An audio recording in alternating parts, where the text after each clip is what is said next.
please. The film will be starting in 1 minute.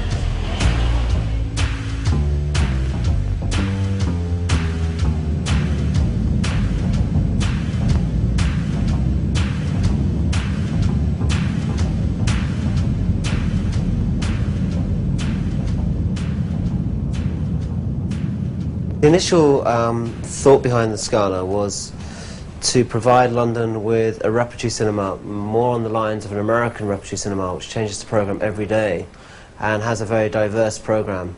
At the time, London had the National Film Theatre, which was a very staid and very kind of aloof cinema, showing films from around the world, but in a very kind of academic way.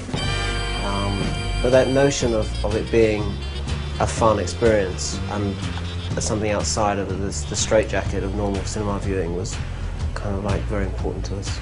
There wasn't really a kind of an eclectic cinema at the time. Hello, Scala. Yes, on the 22nd we're showing Fritz the Cat and Popeye cartoons. The 27th we're showing Mondo Trasho and Hairspray. That's Mondo Trasho. Definitely the eclecticism of the programme is very much what defines the Scala. I believe that this comes out in all different ways, as well as the fact that the building accommodates features that are like 1920s style, like the roof and the floor and the chandeliers. And then we've got this 1980s, late 80s style graffiti, and that's quite physically representative of the eclecticism of the programme, which, as I said, includes everything from Orson Welles to John Waters via Russ Meyer and Akira Kurosawa. And it's very much the confidence in being able to show a classic one day, an absolute sleazebag film the next day, that defines our attitude. Action. In Johnston. So give me a stage where this bullhead can That's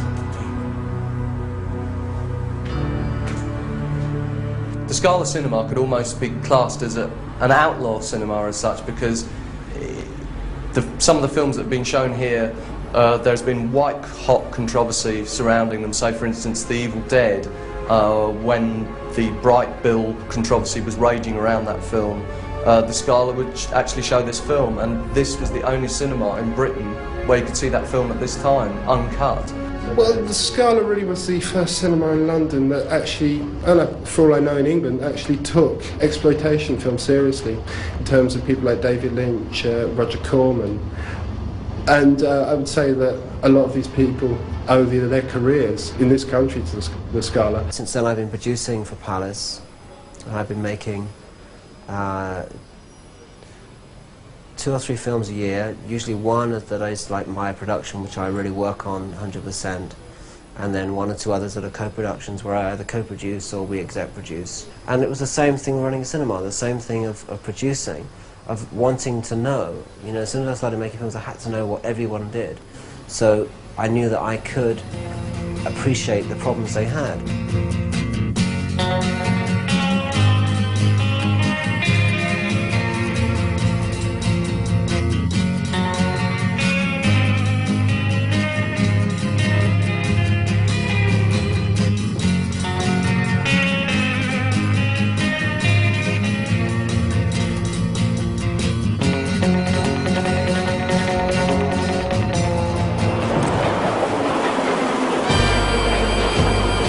Tried to give kind of like the groups, the kind of smaller groups who had these obsessions a chance to see the movies they wanted to see, so that they would really take over for the day, and they would be very heavily involved in the programming. They would bring their own Laurel and Hardy rare prints, or they would program their old TV shows, and they would bring their collection of, you know, TV stuff that they've kept, and they would tell all their mates, and it would become more like a club atmosphere.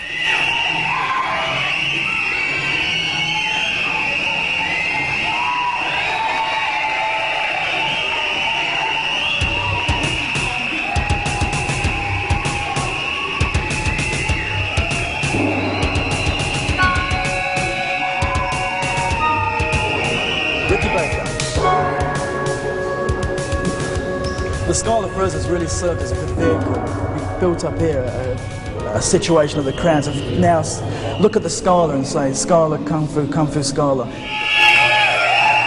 Most of the crowd in there are from Scotland, Ireland, Manchester, Liverpool. The atmosphere in there has been so loud and so noisy that some people say it's a good job the film's a subtitle because they would never ever hear if it was an English language. People with specialist knowledge will approach us and say, will you hire up the cinema, I want to do a certain show. Now, for example, that includes the Jackie Chan fan club who present martial arts films, and they present a whole thing with maybe a guest speaker, somebody doing a bit of martial arts on stage. Oh, the martial arts are blinding!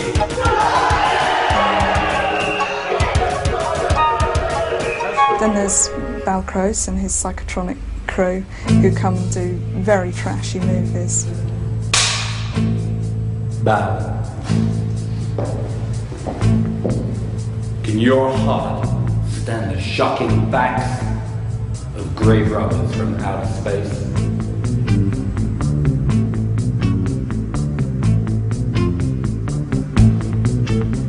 I wanted to put on some shows that were a bit more than just going to the cinema and watching a film, and they had absolutely no hesitation in agreeing to it. They said, let's go for it, so we did. So we put a 3D film which had never been shown before, which is called Catwoman of the Moon, which was pretty amusing. Huge tarantulas falling down in 3D and rockets and things coming straight at you. It's also pointing at the camera all the way through.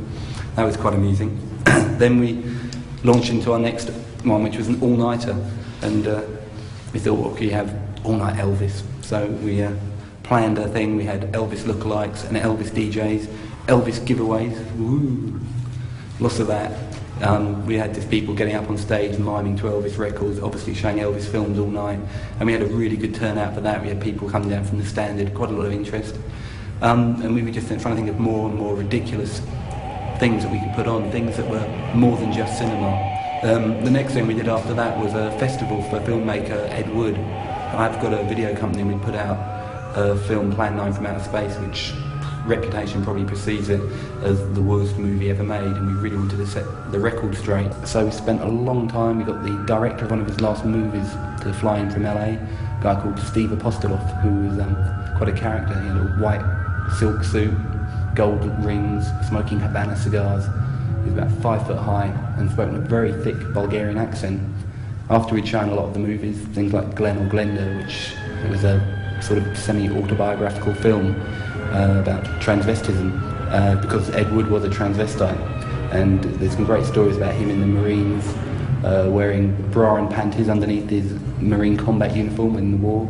And the first time Steve Apostoloff met him at the Brown Derby in Hollywood, he said that he was sitting there, and the waiter came up and goes, your date's here, in a very disgruntled voice, and Ed walked in with a beret, cashmere jumper, stilettos, and a pencil skirt and a full beard. What is it that would happen were this individual to appear this way on the street? You're doing it now, laughing. Yet, it's not a situation to be laughed at. Thus, the strange case of Glenn, who was Glenda, one and the same person, not half man, half woman, but nevertheless, man and woman in the same body, even though by all outward appearances, Glenn is fully and completely a man.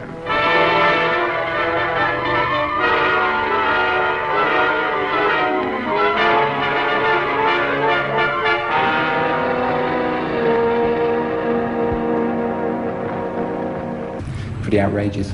Anyway, Steve came out and he was going to give a lecture after the Herschel thing. We didn't think we'd have any problems, but we didn't bank on his accent, which was very thick, and he just stood there for about half an hour, just going, oh yes, Eddie Wood, and all the thing, all the camera and the film, nobody understood him. And then he had a load of trailers for his films, which he confided in me that he spent a lot of time putting it together himself, especially. The first one came up no problems, and the second one he spliced in upside down and back to front, which got a good cheer and made him walk out of the theatre in disgust.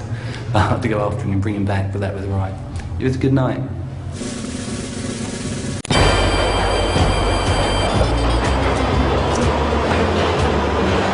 I am an ardent movie fan. And they've always, right from my, I'm not going to say teens, even before my teens, visited the cinema for pleasure. Latterly, I visited the cinema because I wish to express my discernment. And one tribute I will pay to the Scala is the variety one can always get in its monthly program. This is one of my reasons for visiting the cinema as often as I do, to avail myself of the pleasure of seeing some really good films. I was surprised the other day when I saw a Chinese film. I admit there was a tremendous amount of mayhem in it, and the mayhem took place inside a Roman Catholic church, and I am above all a son of Rome. But by and large, the Chinese film called The Killers, was a very enlightening one indeed. My name is Dr. Cecil Bartholomew Paul Maximilien Bonner. Je m'appelle, Mesdames, Messieurs, Monsieur le Dr. Cecil Bartholomew Paul Maximilien Bonner. Right in King's Cross, a well-known fame, stands an edifice with an illustrious name. It is a haven for many kinds of folk, and believe you me, this is no sick joke. The Scala caters for all types of humanity, from the brilliant to those who will tolerate even inanity. Here come the saints and the sinners, the losers and the winners, to celebrate, to circulate, or just keep a date. The Scala, everything works out fine.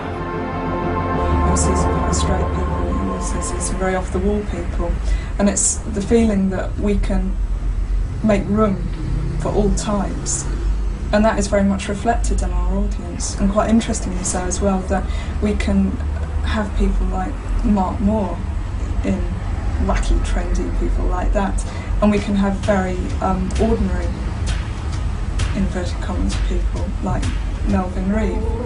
We love the Scala, we call her her because we love her. We look to her as like a person.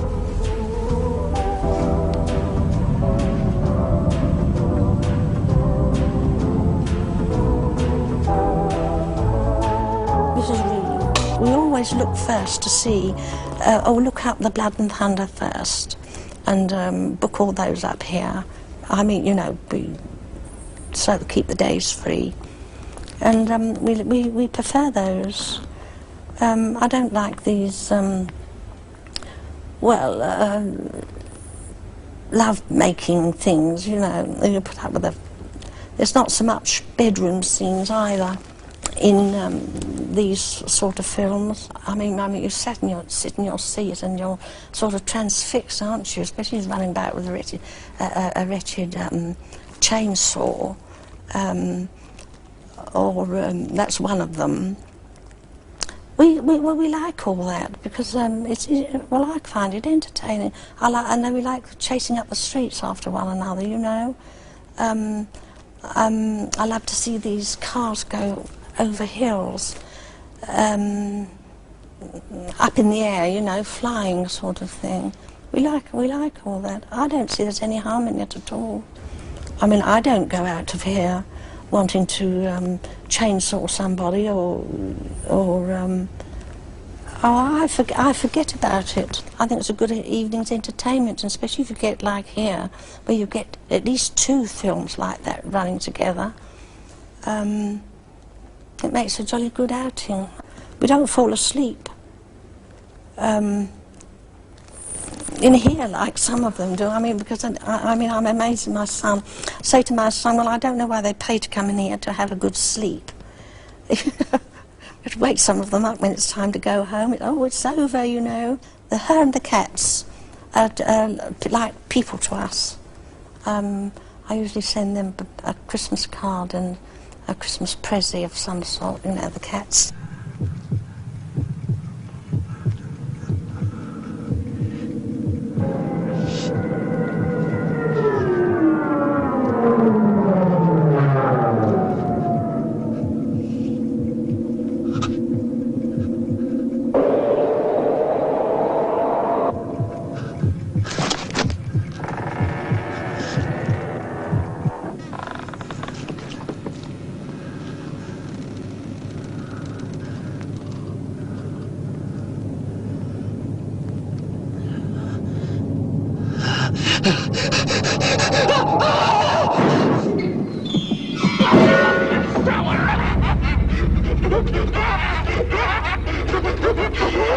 Douglas Wood. It's a home for me for horror movies. I just associate the Scala with my whole fantasy horror genre that I love so much. And virtually every horror film of the 80s that will be recognised as a classic in the future I've seen here for the first time, virtually in this seat. I occasionally have the odd break, but I like to try and see a movie virtually every day. To some people that might be quite amazing, really. But for one, I don't have a video, and for two, I just haven't got a telly. I haven't had a telly for years. When I did have it, I used to sometimes watch the older films on it, but it was of no use to me, really. And the best way to see a film is on cinema, on the screen, on the big screen. So I like to pay a visit virtually most days. In fact, I tend to diarise most things. I have a nice colour code for the previews and the what's on at the Scala, what's on at the NFT. And then I've got another nice special little diary on which I record the films I've seen. And if I see sometimes maybe one, even two films a day, sometimes I take a day off and catch up, you know, and see 3 or 4 that are coming off. And I'm probably heading for my all-time record this year, approximately 600 films seen. But my ex-wife shared it to a certain extent. She liked Hollywood, Disney and the mainstream movies, but when it came to horror and the shock and the fantasy and the foreign films, she just couldn't handle it at all. And it was perhaps a certain aspect of the marriage that it just didn't work for that, you know. She'd come and see quite a few films with me, but she couldn't share that delight of the old gripping in the seat with the horrors, you know. And over the past couple of years I decided to try putting a little personal ad in Time Out, and met such a variety of women.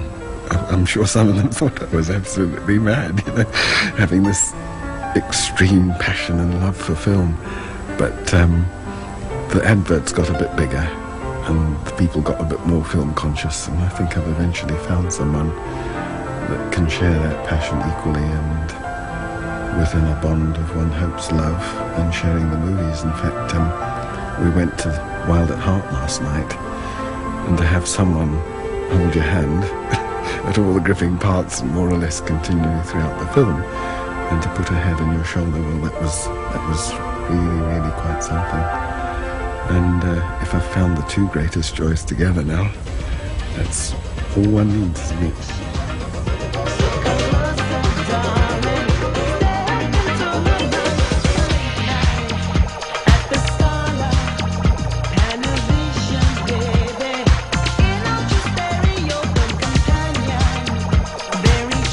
Big influence.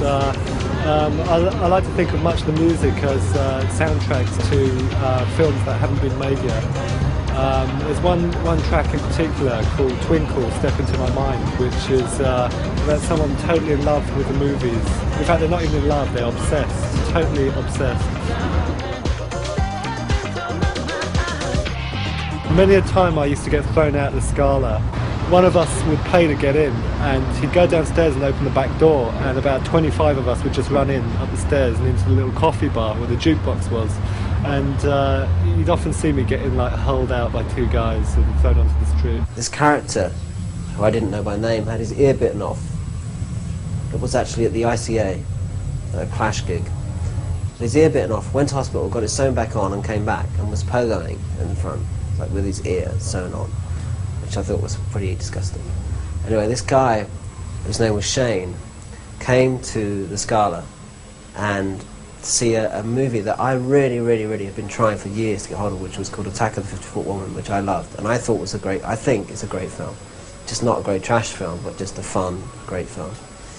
And the cinema was packed, and there was this lull of kind of like anticipation. And suddenly I heard this sound, this kind of water sound. And these people 2 rows from me were like standing up, alarmed. And Shane had climbed onto his seat and was pissing into the audience. This is the same character who had his ear bitten up. And I've never resorted to violence in my life, very hardly ever, except with very, very, very, very small children. And I jumped up and grabbed him and pulled him up and threw him onto the street, like with these people helping me. I just said, you know, you don't ever come back to the cinema again.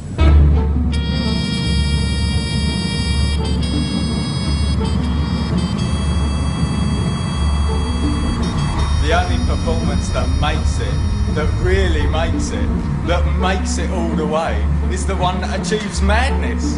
Am I right? Am I right?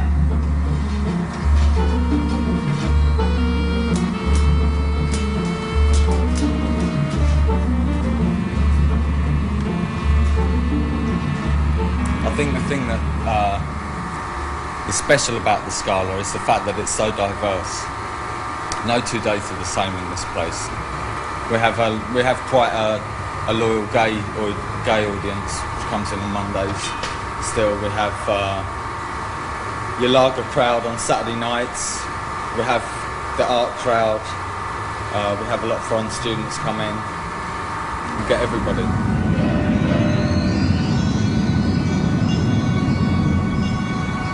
One of my fondest memories of this gorgeous, gorgeous cinema is the evening about a couple of years back, I remember, when they first showed Torch Song Trilogy on a special preview.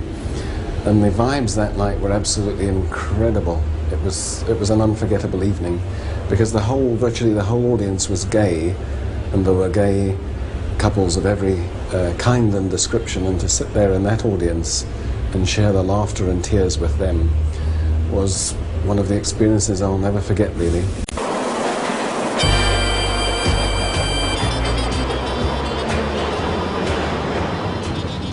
Back in the early 80s, the Saturday night all-nighter at the Scala cinema was the social highlight of the week.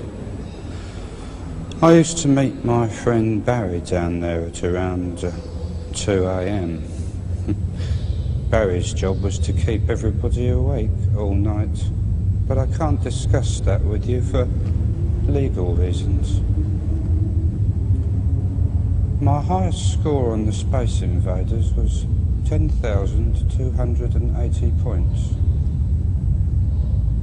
And my favourite record was Beyond Good and Evil by the pop group. What films? I don't recall seeing any films there. No, you got the wrong place, I think. Sorry.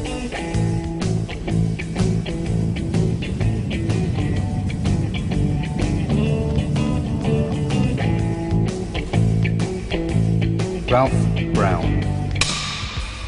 I think a lot of young actors, when they're starting out, start out tearing tickets in theatres, or working backstage or whatever. It's perhaps significant that I did start out tearing tickets in a cinema, because that's really where I wanted to end up working as a film actor. People always ask me, you know, do I prefer working in theatre, do I prefer working in television or films?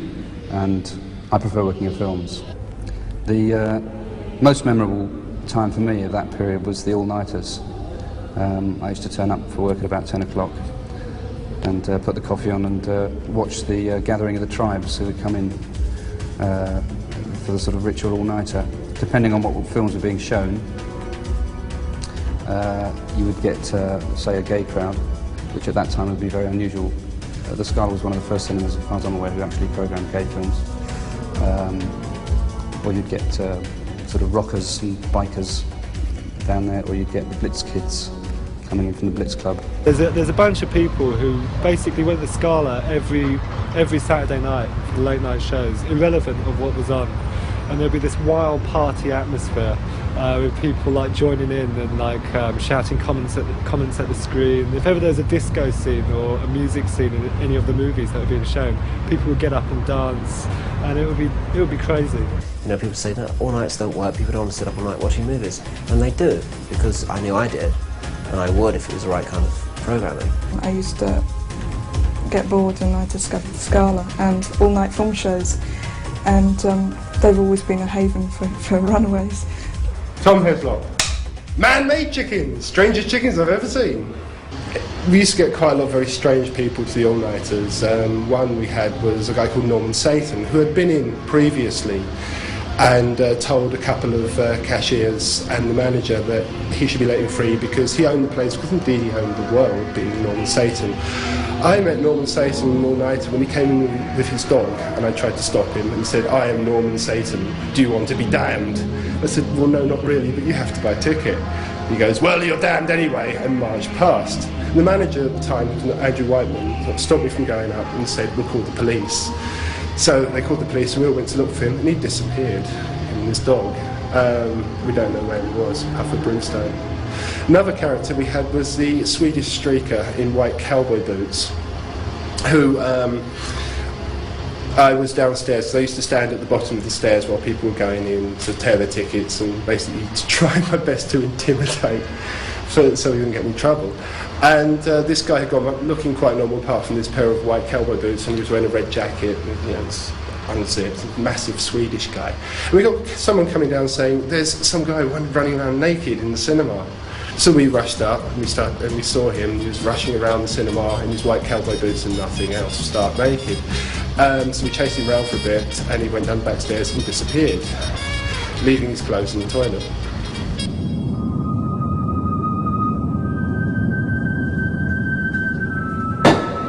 Cans of Stella. Guys like you, one's too many and 100's not enough. The Lost Weekend. Mick Rizzo. Over the years I've been here, I've been keeping a few diaries. Here's a few extracts of them. October, God knows when. Sometime in the empty 80s. Dress for sex night.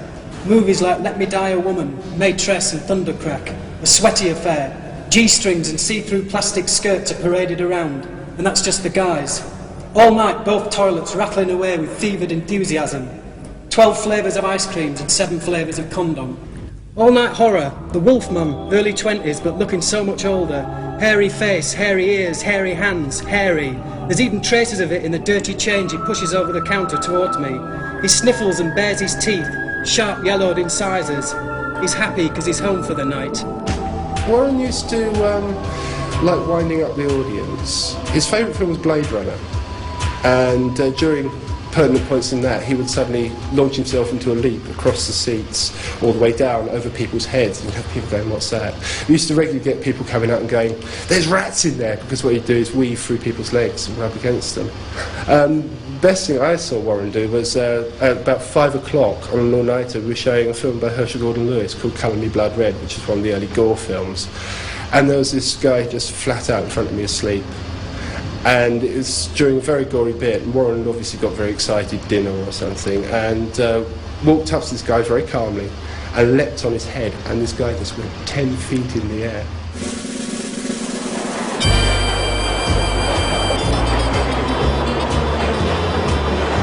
It has a strange history, this building, from the it was one of the first buildings, I think, custom built as a cinema. When we took over, something called a primatorium was going on here, which they'd ripped all the seats out and turned the auditorium into a grassy down. And they had 17 slide projectors, which showed the history of man through from primate to now. I think people feel at home here because the building is kind of slightly shabby, and they feel at ease in that kind of environment rather than a place that's absolutely spotless. It's a bit run down, isn't it? I mean, I've had my colleagues and people around the place calling it a flea pit, but then that's if you like it for the atmosphere of a flea pit atmosphere, that's why you come. I always enjoy cinemas with character. I mean, I like the fact that we've got a cinema cat and that there's the occasional sound of a train, and it adds to the memory of the experience of seeing film. We had an American director called Penelope Spheris on stage talking about her new film, which was The Decline of Civilization Part 2, The Metal Years. It was kind of a heavy metal documentary. It was very funny. And she got on stage afterwards to speak to an extremely hostile audience of heavy metalers who'd hated the film. She opened her mouth and a tube train went underneath, and she screamed, "It's an earthquake," and just ran to the side of the stage.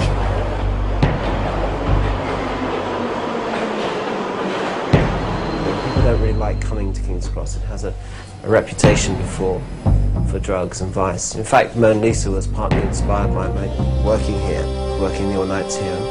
going up to behind the station and being quite sickened. The place across the road, which was an amusement arcade, I'm not sure if it's still here now, you could go there at 3 in the morning and play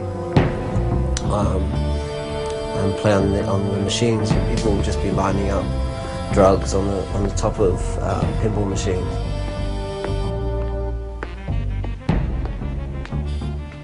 What'd you get? Nothing. Nothing? Yeah, nothing.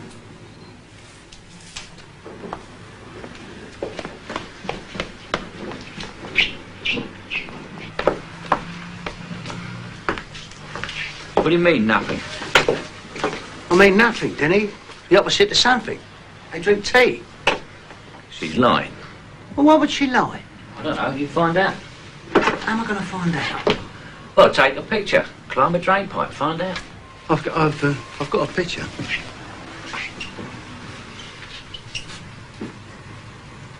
You're trying to be funny, George. I told you, Denny, she drinks tea.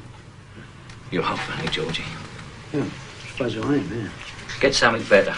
Well, how do you mean better? I mean dirty, nasty, slimy, kinky. I don't want to know anything about tea. All right then, George? According to British Rail, the King's Cross development won't affect the Scala at all. They say two things at one time. One is that the building won't be touched. Two is that they want to knock a great big public walkway right through the back corridor.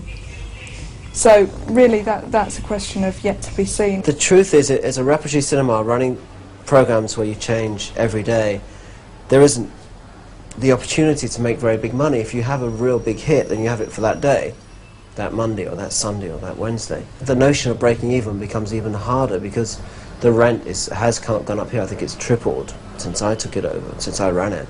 And as cinemas become more successful, people are looking for more screens. So people have made offers for this building and made offers to buy the cinema, which we've turned down. And we've got to somehow compromise to make allowances for future so that we can still show the same kind of films we're showing now in a cinema. And one of the compromise we're making is that we have plans to triple the theatre, which is to have 3 screens, one of which will be a repertory cinema, one of which will be a first-run theatre, and one of which will be a kind of art house cinema. It's going to be like the cannons, you know.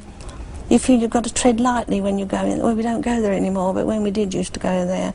This is a homely little place. The screen's stained with beer, the whole place shakes when the tubes run. The sound system's crap, but we love it. Mark Moore at the Scala. Cut. Underneath the lantern by the barricade, darling, I remember the way you used to wait. Jane Giles. I've seen things you people couldn't even dream of. 'Twas there where you whispered tenderly that you loved me, you'd always be. Stephen Woody, it's like the Peter Sellers film, The Smallest Show on Earth.